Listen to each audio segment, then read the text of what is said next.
comment réparer une patinoire Le Max. Donc premièrement c'est de démonter les 4 vis qui se trouvent ici. De décoller au niveau de ce côté là tous les fils qui se trouvent ici. Ici nous avons notre alimentation. Donc du coup la première chose à faire, ce qui est logique, c'est de vérifier le plus ou le moins. Si vous savez pas si vous avez le plus ou le moins, vous prenez une petite lampe en 4,5 V, une ampoule, ce que vous voulez, vous testez si vous n'avez pas de testeur, ou sinon vous mettez directement un testeur. Après, il faudrait tester aussi le connecteur qui se trouve ici. Et moi, j'ai une astuce pour en cas où que j'ai pas de testeur. Donc, du coup, quand on n'a pas de testeur, la première chose à faire, c'est de dessouder à ce niveau ici, de dessouder donc le fil noir à ce niveau qu'il est là. Donc, j'écarte un peu les fils. D'accord. Je prends mon fer à souder.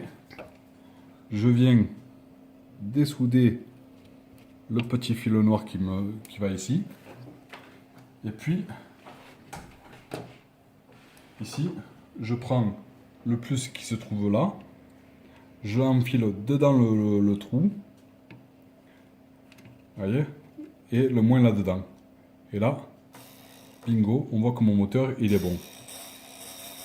Alors, je me permets de faire ça parce qu'en fait, si on regarde bien, il n'y a aucune résistance. Ni de composants, ni quoi que ce soit. Donc forcément, le moteur, on sait qu'il tourne en 4.5. Parce que déjà d'une, c'est du Le Max. Et de deux, je pense que ça devrait être écrit quelque part par là. Donc ce qui n'est pas le cas au jour d'aujourd'hui. Mais c'est souvent écrit, soit sur l'alimentation. Donc une fois qu'on a fait ça, il nous reste juste à ressouder donc, le fil noir. Sans bien sûr pour autant cramer les autres fils, hein. Donc on fait vraiment doucement. Hop.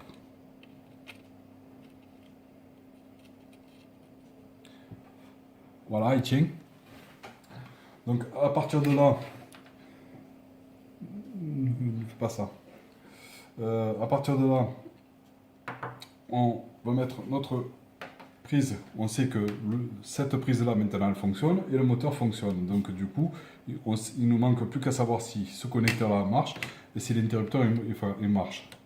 Donc là, pareil, on arrive ici, on le branche, on essaye l'interrupteur qui se trouve sur le côté de la patinoire et on voit que le moteur ne tourne pas.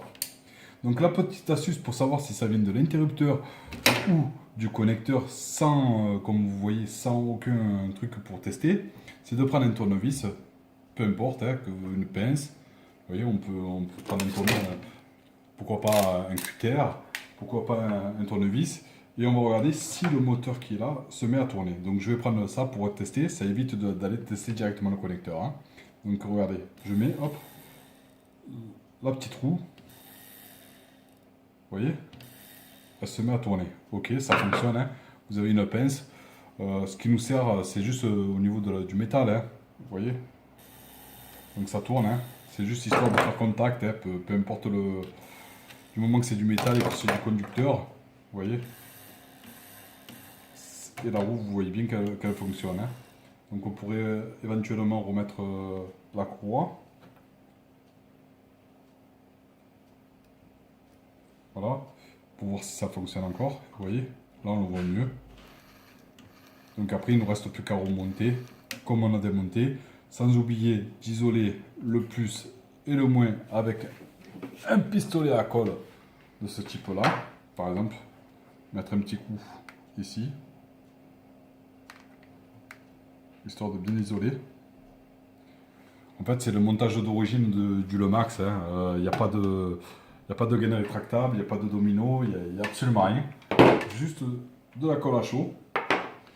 De venir faire attention aux engrenages quand vous allez remonter parce qu'on a un engrenage en dessous qui fait tourner la courroie et des engrenages qui sont ici. Donc faire bien attention quand vous allez tout remonter, de faire en sorte qu'il n'y a rien qui touche et que les engrenages, que l'axe tape bien dans l'engrenage pour que cet engrenage corresponde bien à cet engrenage. Hein. Donc voilà. Donc là il ne vous reste plus qu'à mettre à ce niveau là, là, remettre donc les 4 vis. J'ai la colle qui me colle. Donc remettre les 4 vis qui va bien. Alors, hop.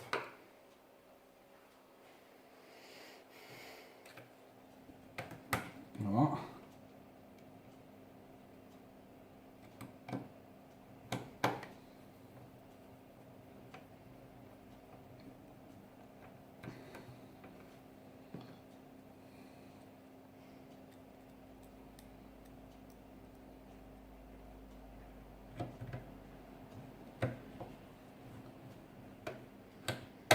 Voilà.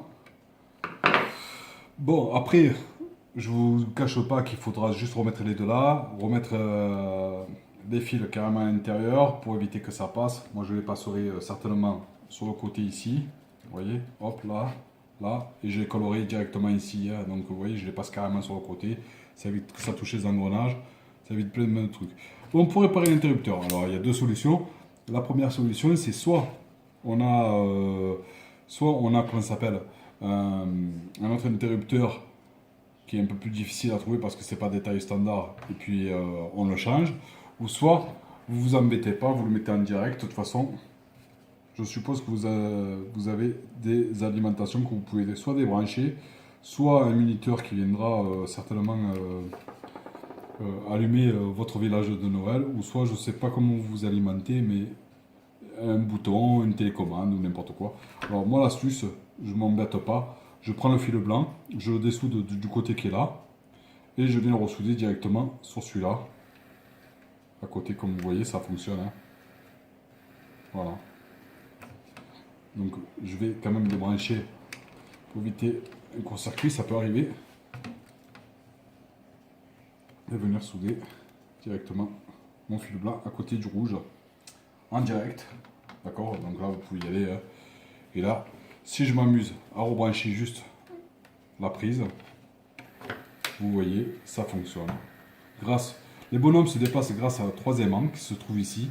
Le plateau est juste dans un petit trait et activé par un moteur, les engrenages qui activent la petite languette qui est juste là.